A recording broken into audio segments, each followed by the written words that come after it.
Jadi pas pulang saya nggak punya duit, tapi saya pengen bilang sama mama kayak nenangin aja gitu, udah mah tenang. Anaknya bisa.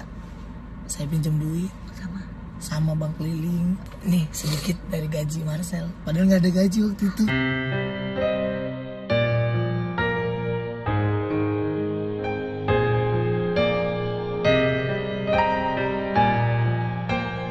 Mau udah makan? Udah. Makan apa? Tadi ayam. Tadi pagi sebelum Marcel.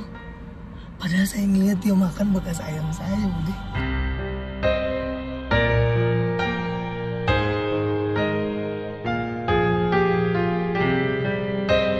Orang tua tuh gak pernah nunjukin kelemahan pada anaknya.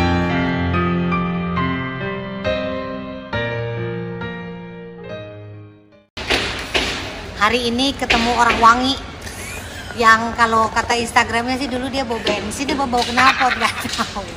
Namanya kalau di Instagramnya tuh bilangnya apa, perwakilan rakyat miskin.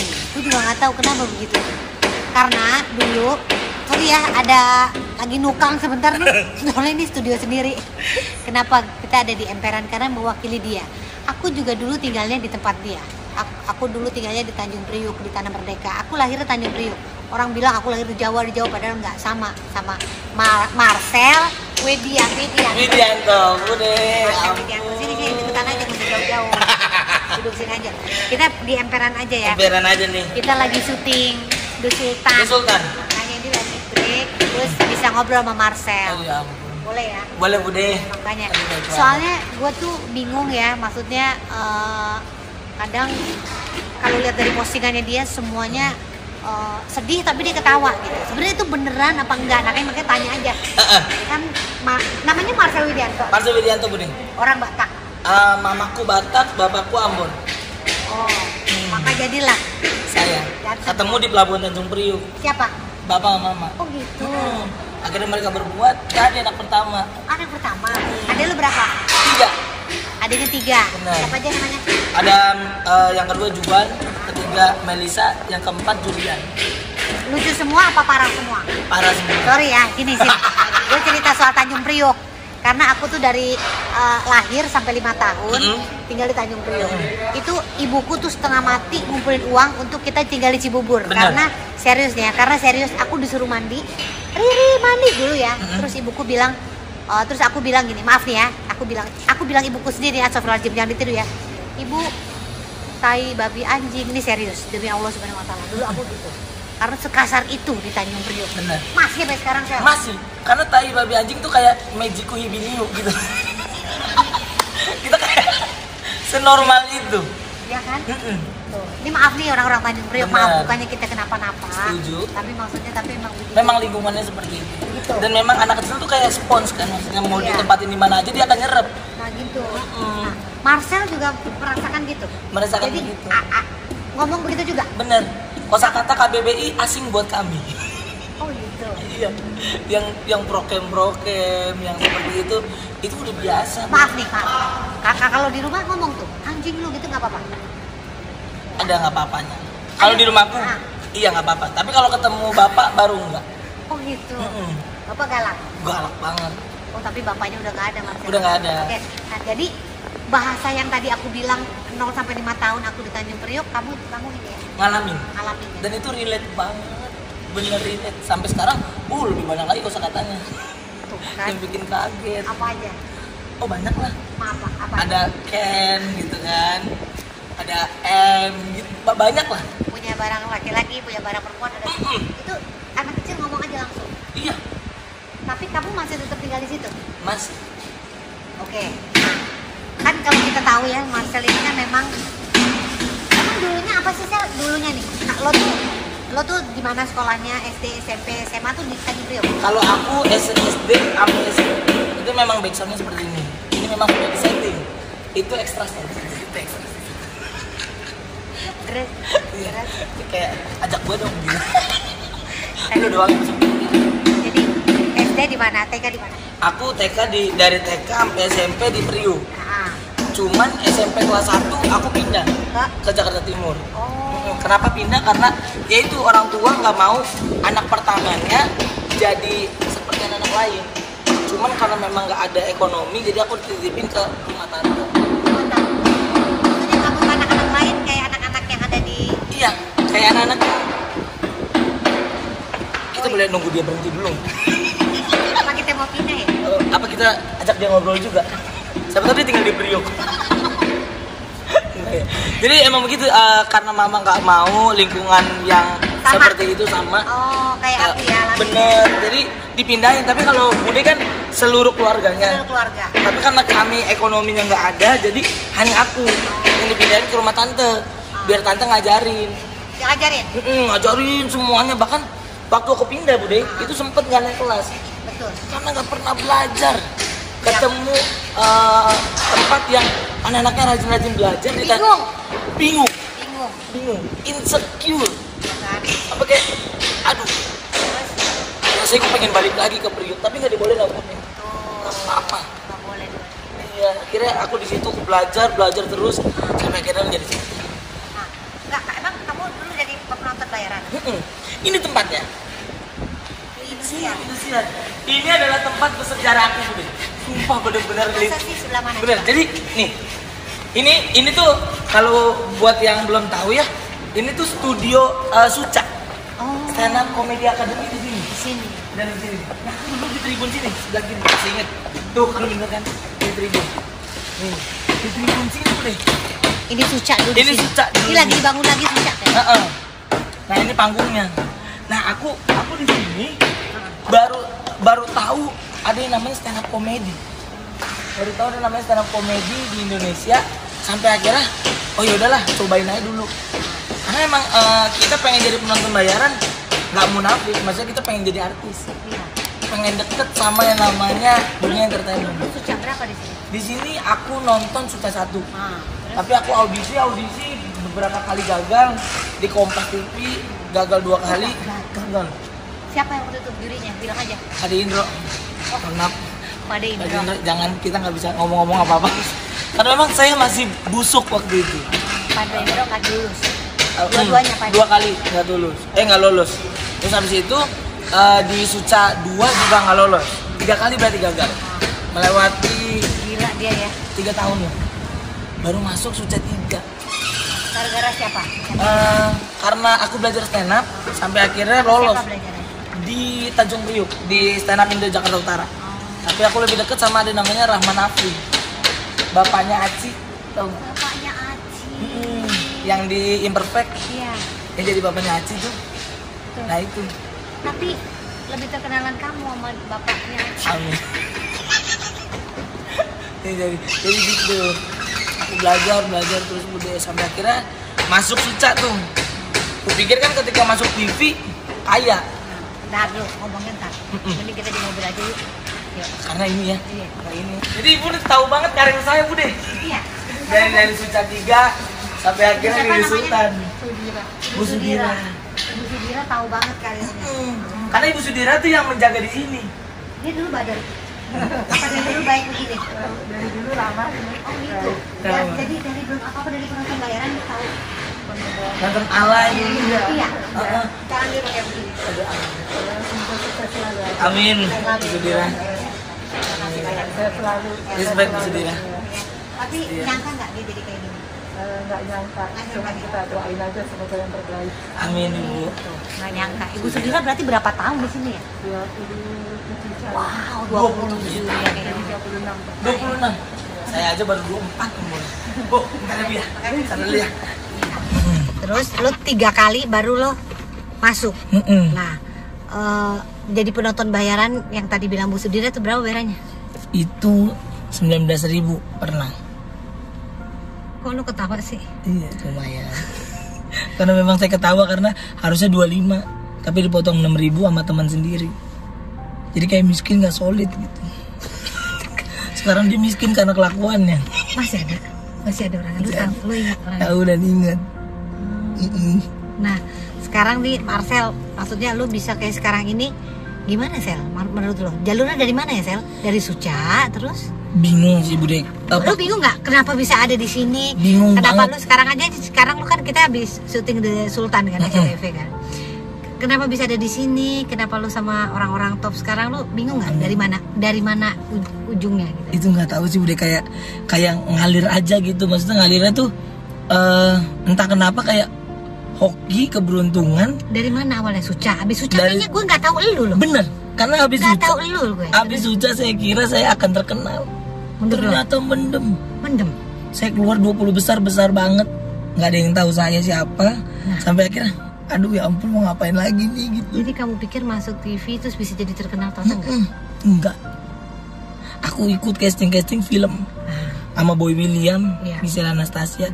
Kukira akan naik. Ada Tisa Biani. Lu apa? Jadi apa? Aku jadi apa ya? Pemeran pembantu. Yang mana filmnya? Yang Laundry Show. Gue nggak lihat. Nggak tahu kan? Karena memang flop. Nggak, lu nya gue nggak lihat. Kalau Boy William gue lihat. Lihat. Itu sayanya nggak kelihatan banget gitu. Nah, lu gimana tuh? Lu bisa jadi seperti sekarang dari mana awalnya coba? Nah, sampai akhirnya setelah itu saya udah main film, saya kira akan naik, namanya nggak juga.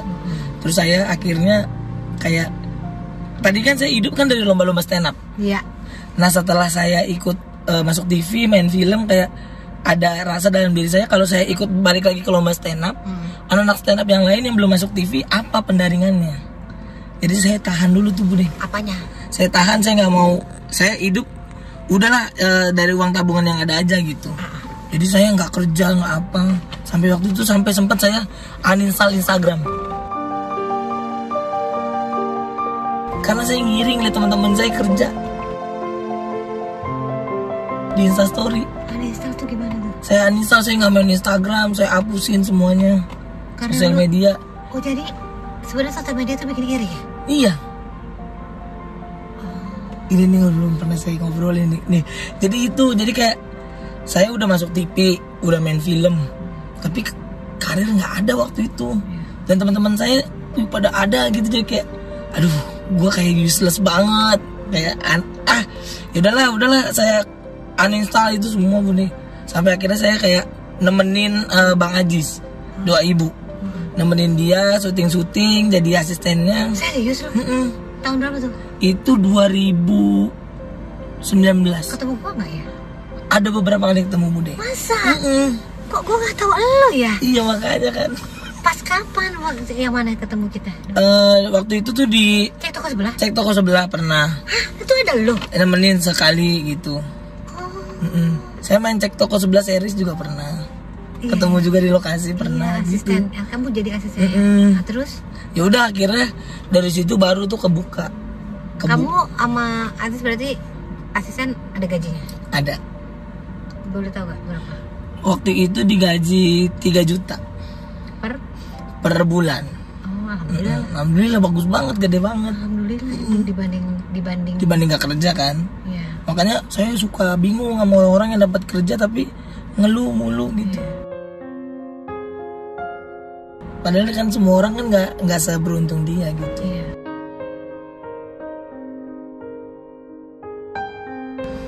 Dari asisten Ajis terus sampai asisten Pak Ajis, sampai akhirnya saya kan selalu belajar tuh stand up. Maksudnya saya uninstall Instagram tapi saya nggak pernah ninggalin stand up. Saya belajar terus Bude, saya belajar sampai akhirnya kalau ada kru, kalau ada apa, saya bikin ketawa. Pakai materi saya. Sambil lu belajar? Sambil saya belajar. Oh itu belajar itu? Saya belajar untuk kan kita kan stand up comedian, ada beberapa crowd yang memang harus kita laluin. Kayak misalkan ada jalanan bising gitu, ada di tengah-tengah break. Itu kan kayak itu bukan crowd saya tuh, tapi saya bisa naklukin kayak gitu. Akhirnya bisa tuh Bude, saya bikin lucu tiap break, tiap apa. Akhirnya kelihatan sama produser. Ada waktu itu ada kakak Ate. Kakak Ate tuh Ate tuh di Trans 7. Hai Kak Ate Trans 7. Terus dia ngasih saya peran saya jadi orang yang disunat.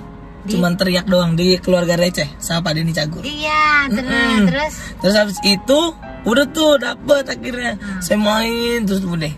Main terus. Enggak dibayar enggak apa-apa, yang penting panggung. Itu enggak dibayar? Enggak dibayar. Terus? Karena kan belum sampai siapa kan. Cuman ekstra gitu aja. Lalu datang ke situ gimana? Nemenin Pak Ajis. Oke. Pak Ajis ada program di situ. Tahu gua. Di Keluarga Receh gitu. Terus? Sampai akhirnya udah tuh Bude. Saya kenal sama Pak Denny Cagur. Baru deh pas kena pandemi cagur, baru deh semua pintu kebuka lagi gitu. Denny yang masih jalan. Ada ini nih. Gitu. Daripada ini semuanya jadi. Bener udah semuanya. Nah, pertanyaan gue sekarang alhamdulillah nih Bang Cina. Alhamdulillah. Alhamdulillah banget. Sekarang saya udah nggak takut sama debt collector. Dulu emang sempat takut? Takut banget. Bank keliling. Emang kamu pernah punya utang? Banyak. Buat apa? Buat keluarga. Ya Allah.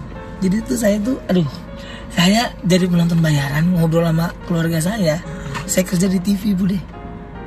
Jadi pas pulang saya nggak punya duit, Ya. tapi saya pengen bilang sama mama kayak nenangin aja gitu, udah mah tenang. Anaknya bisa. Saya pinjam duit sama bank keliling. Ini kamu belum pernah ceritain Ini belum sih. Udah jadi ini agak bawang nih. Sama bank keliling. Ingat apa namanya? Ada banyak, ada namanya gondrong, ada namanya penjoy gitu-gitu dah. Orang Tanjung Priok. Kamu pinjam berapa? Aku pinjam setiap bulan. Aku ngasih mama tuh 1 juta. Tuhanku. 1 juta. Setiap bulan 1 juta. Duit nggak ada kan? Ya Allah. Jadi biar nih sedikit dari gaji Marcel. Padahal nggak ada gaji waktu itu.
Terus? Ya udah akhirnya ya udahlah. Saya bilang ya udah memang sama debt collector lu utang berapa? itu sekitar 10-an lah Bude. Harus bayar ya 15 jutaan lah sama bunganya. Udah tuh. Cuma ya ini untuk supaya mama bahagia ya. Biar mama nggak khawatir. Biar mama yakin kalau anaknya nomor 1 bisa menjamin keluarganya. Jadi ya, saya keluar tuh udah kayak tenang mak, saya keluar pasti tiap bulan bawa duit. Tenang, kita pasti tiap bulan makan, adik-adik makan gitu. Adikmu nggak bisa makan kalau nggak kamu pinjemin uang itu. Ya bisa, tapi makannya nggak layak gitu lah. Sekarang ini berarti kamu udah berapa tahun bisa menikmati hidup, bisa kasih mama. Udah bisa kasih mama. Udah. Sekarang tiap hari saya kasih duit udah. Dia mau apa juga, ayo. Saya sekarang kalau makan nggak ngelihat harga. Dulu ngelihat harga. Dulu lihat harga banget. Bahkan kalau misalkan ada tuh tabel-tabel makanan yang nggak ada harganya, saya nggak berani makan. Padahal udah duduk saya pulang lagi. Dulu. Karena takut ntar harganya nggak sesuai dompet saya. Gitu deh. Sekarang, aduh, gitulah. Sekarang udah bisa beli mama. Udah bisa beliin mama emas. Emas. Ya udah gitu-gitu. Udah bisa beliin mama kasur enak, yang tidurnya nyaman. Nggak tidur di kasur Palembang lagi. Mama selama ini tidur di kasur Palembang. Yang bangun-bangun nih garis-garis muka kita. Gara-gara begini kan tidurnya. Lehernya tegang pasti itu. Tapi dia nggak pernah itu hebatnya orang tua. Orang tua tuh nggak pernah nunjukin kelemahan pada anaknya. Orang tua tuh nggak pernah nunjukin kelemahan pada anaknya. Saya kayak waktu itu pernah makan nih. Ini kan udah tulang-tulangnya tuh, masih ada daging-dagingnya dikit. Saya taruh ke dapur kan. Terus saya lagi nonton, terus tiba-tiba ke dapur, mama lagi makan tulangan saya. Apa begitu tuh. Terus kayak terus aku bilang, mau udah makan? Udah. Makan apa? Tadi ayam, tadi pagi sebelum Marcel. Padahal saya ngeliat dia makan bekas ayam saya, Bude.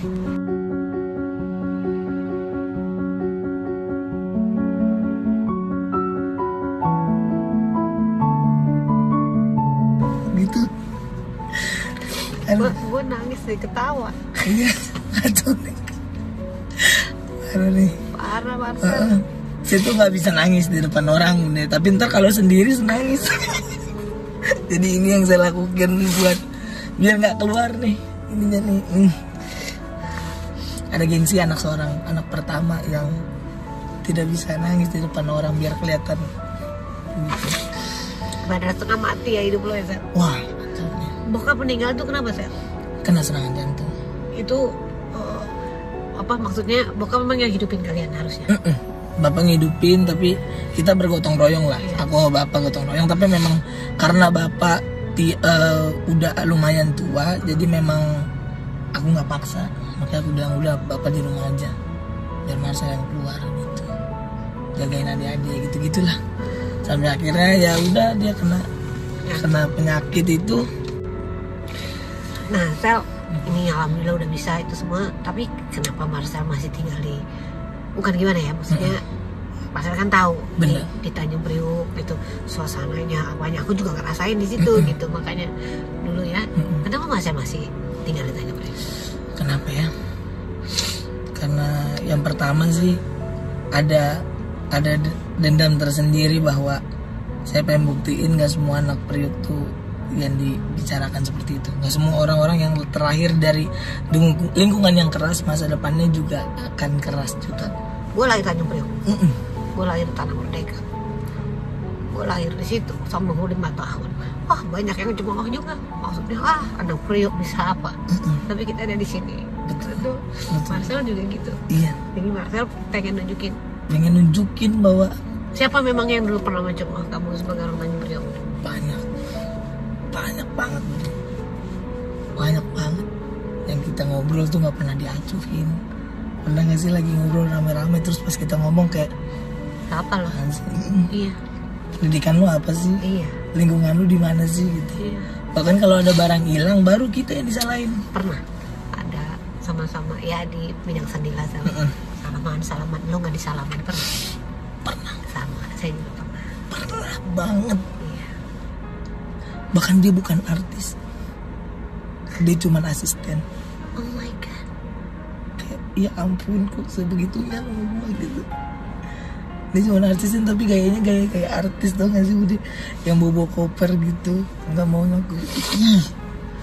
Ya makanya maksudnya orang kenapa ya ngelihat orang dari kulitnya, kenapa orang lihat dari lu bisa beli apa, lu bisa barang branded apa, lu bisa, bukan itu sebenarnya orang. Menurut kamu orang berhasil itu apa sih? Menurut aku orang berhasil adalah orang yang tahu dia siapa dan bisa berguna bagi orang-orang lain.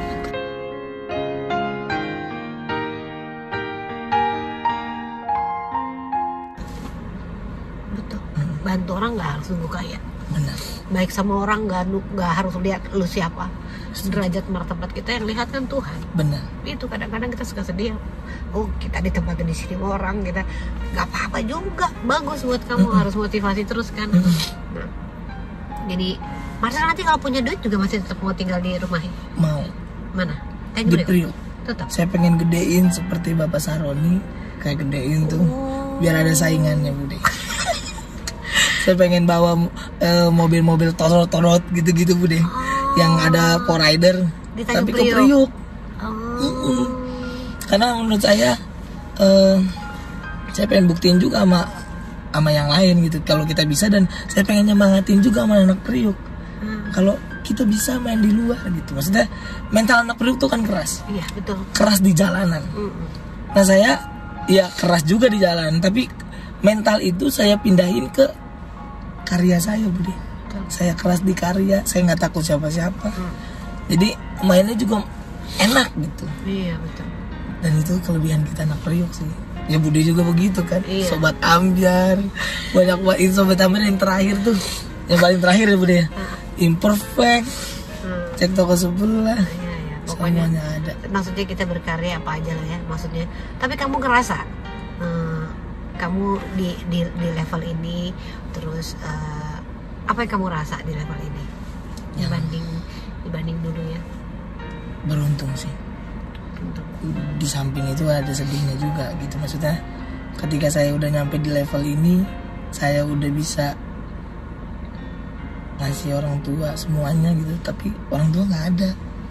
bapak nggak ada. Iya, itu kayak aduh, sempet mikir kayak sia-sia nggak sih apa yang gue lakuin gitu, gue mau nunjukin kemana gitu.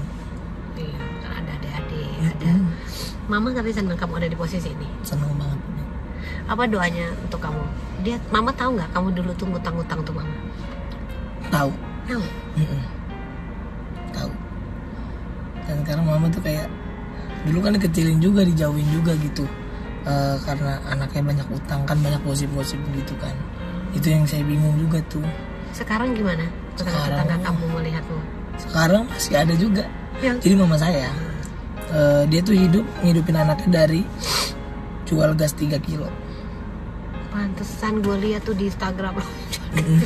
Ada gas. Terus mama kamu dia jual gas hidupin 3 kilo. gas 3 kilo. Dan sampai sekarang dia masih ngelakuin itu. Tapi tetangga-tetangga ada aja kayak, ih anaknya udah artis tapi kenapa sih masih jual gas? Ya kenapa? Itu yang saya bingung.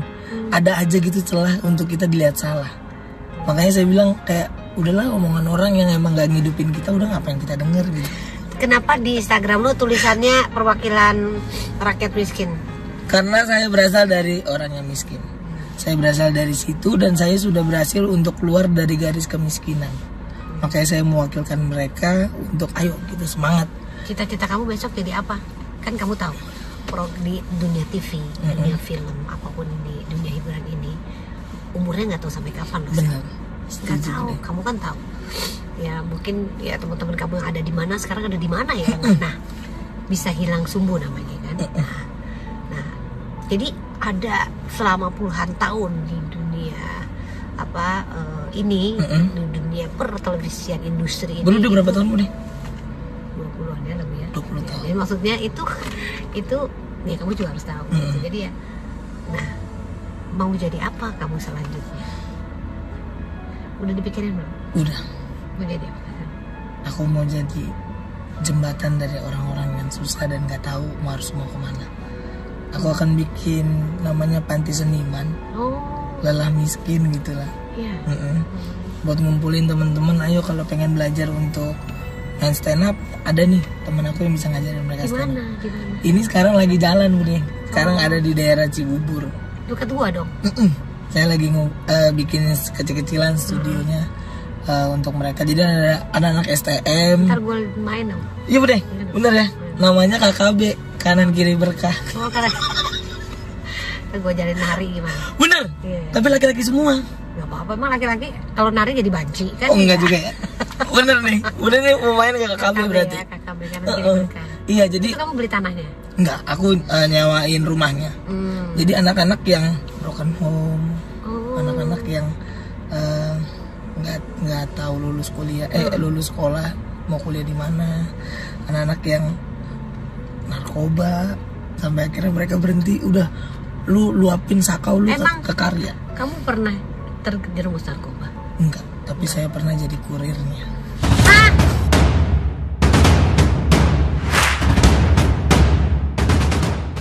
Marcel, gila dapat gaji berapa dulu?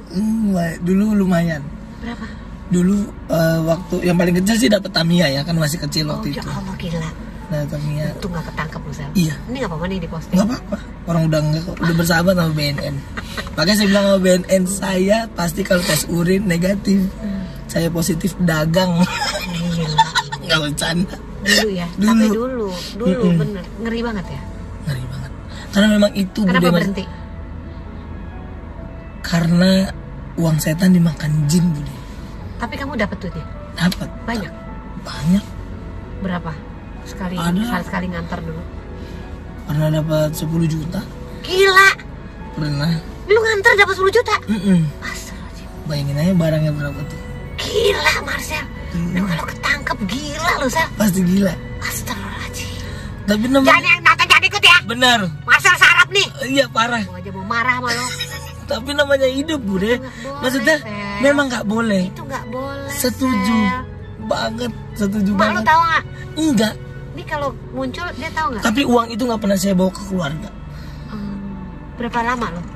Saya cuman berapa terakhir SMP terakhir udah. Udah, ya udah lalu, udah lama Udah lalu, banget. jauh banget. Udah pokoknya. Jaringan juga saya aman Pak. Udah di jalan yang lurus sekarang ya, namanya masa lalu ya. Masa lalu. Udah kita tinggalin semuanya. Nah ini Marcel punya pesan apa untuk sebagai perwakilan dari apa? Perwakilan Rakyat miskin. Rakyat miskin. Duta kemiskinan Indonesia. Nah, Marcel mau ngomong apa sama teman-teman yang merasa seperti Marcel mungkin hopeless, bapak ibu nggak mampu, tapi mungkin lu pengen banyak cita-cita yang kayaknya ini mungkin nggak sih gue bisa capai, tapi mungkin jalannya bukan tadi ya, bukan putus asa, Setuju. bukan menjual barang haram. Setuju. Walaupun begitu, silakan. Apa ya? Yang saya pelajarin sih Dulu Bude. kamu merasa dalam hatinya apa, silakan. Dulu saya merasa bahwa saya tuh nggak ada yang saya punya, nggak ada yang bantuin saya, nggak ada yang peduli sama. I know you told your friend you're not okay, and tell me what's wrong and why you never said you felt that way. And guess you're trying to stay strong and fake a smile until I look away. But I've known you too long, it hurts to watch your blue eyes fade to gray as you fade away, as you fade away. Yeah, I'm about to fade away, cause every time I wake up I feel like it's Monday. Something's going wrong with all the chemicals up in my brain. All of a sudden I don't look at anything the same way. Got a build up of my thoughts sitting in an ashtray. I'm sorry that I'm so inconvenient, okay. Just let me be me and I'll stay out of your way. I can see the way you look at me, I'm such a disgrace. I never really asked to be brought into this place. You wanna love me? Well then baby I have a taste. All the highs and the lows, no you'll never be the same. I don't really wanna hurt you but I can't control the pain. If you're sticking by my side maybe we could be okay. Okay, maybe you could be the change I need today. I promise that I've never felt this way. I really hope that you will choose to stay through all the pain. I know you told your friend you're not okay, and tell me what's wrong and why you never said you felt that way. And guess you're trying to stay strong and fake a smile until I look